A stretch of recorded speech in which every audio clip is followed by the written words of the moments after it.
Hello दोस्तों, राधे राधे। मैं हूँ संगीता यादव, अपने यूट्यूब चैनल पे आप लोग का स्वागत करती हूँ। दोस्तों, आप लोग के बीच में तुलसी जी का सोहर गीत लाई हूँ। कैसा लगा कमेंट बॉक्स में बताना। अच्छा लगे तो लाइक सब्सक्राइब शेयर जरूर करना।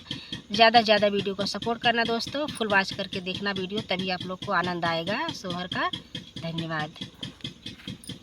कवनमा से तुलसी जाना मलिहली, कवनमा से हरियर भैली, कवनमा से हरियर भैली हो। बहिनी कवनमा से भैली से यान होत केकरा मन भावे, होत केकरा मन भावेली हो। सावन मास तुलसी जाना मलिहली, भादौ मासे हरियर भैली, भादौ मासे हरियर भैली हो। बहिनी कुंवर मासे भैली से आन होत कृष्ण मन भावेली, कृष्ण मन भावेली हो।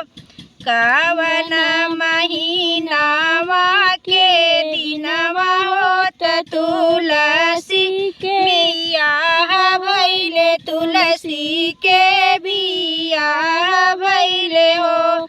बहिनी के पूछे कही जबतिया होत तुलसी जाना मलिहली, तुलसी जाना मलिहली हो।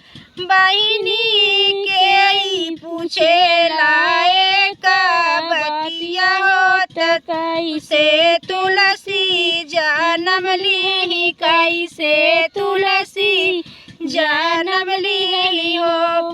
कार्तिक महीना एकादशी होत तुलसी के बियाह भइले, तुलसी के बियाह भइले हो।